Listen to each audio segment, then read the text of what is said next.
Where was Game 2 of the NBA Finals actually won? Everyone will point to the last 9 seconds, the steal, the free throw, the missed game winner, and those were the loudest moments. But the game was decided much earlier in a 12-minute stretch that barely made the highlights. Let me show you the quarter that quietly won an NBA Finals game. Final score, 105-104 New York. A 1-point game gets remembered for its ending, but 1-point games are usually built long before the ending, in the stretches where one team quietly stacks a cushion. In this one, that cushion was poured entirely in the second quarter. The rest of the night just spent it down.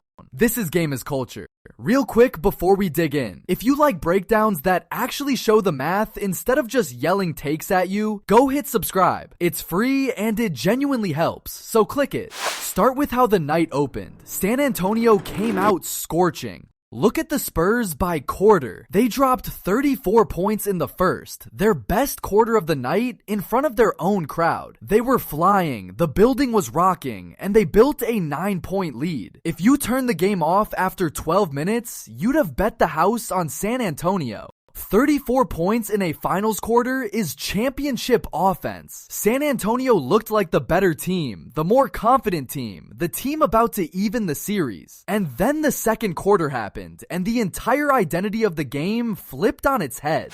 Then New York built a wall and changed everything. Here's New York by quarter. 31 points in the second, their best quarter of the game. They matched San Antonio's firepower and then some. But scoring 31 is only half the story, and honestly, the less important half. The real story is the defense. After surrendering 34 in the first, New York held San Antonio to just 18 in the second. 18. The Spurs' best quarter became their worst, cut almost in half. 31 scored against 18 allowed is a 13-point swing in a single 12-minute stretch. Sit with that number. Score it quarter by quarter and the pattern jumps out. San Antonio won the first by 9. New York won the second by 13 and the third by 5. San Antonio took the fourth by 8. So the Spurs actually won 2 of the 4 quarters, including the loud final one, and still lost. They lost because the 2 quarters New York won were the bigger ones, and they happened back to back.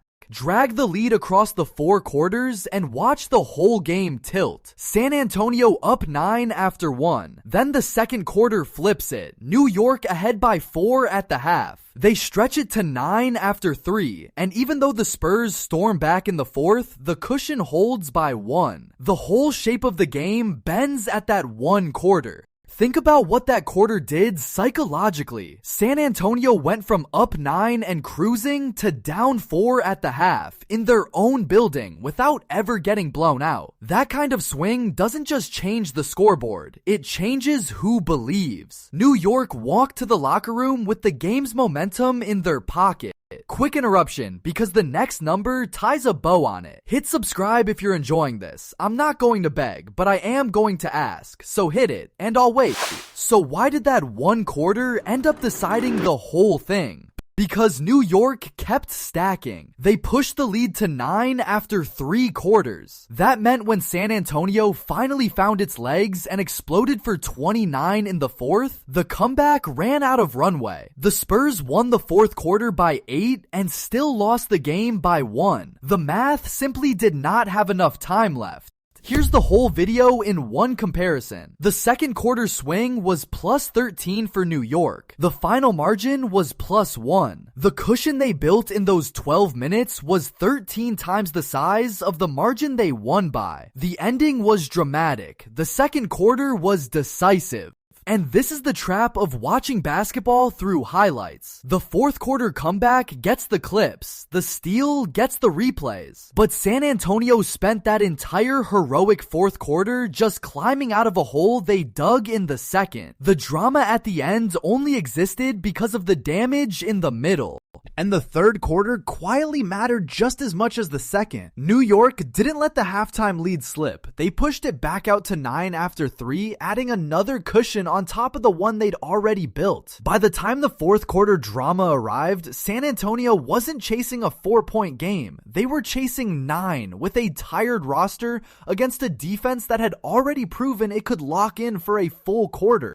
Here's the psychology people miss. A 9-point first quarter lead in your own building tells a young team it belongs. Losing it before halftime without being blown out plants a different seed entirely.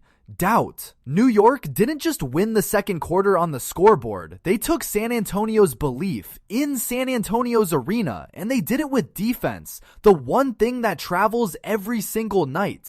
And from San Antonio's side, this is the fixable number. 18 points in the second quarter, their lowest of the night by a mile. A team this talented cannot vanish for 12 minutes in a finals game and expect to win. Find even an average second quarter and game 2 is theirs.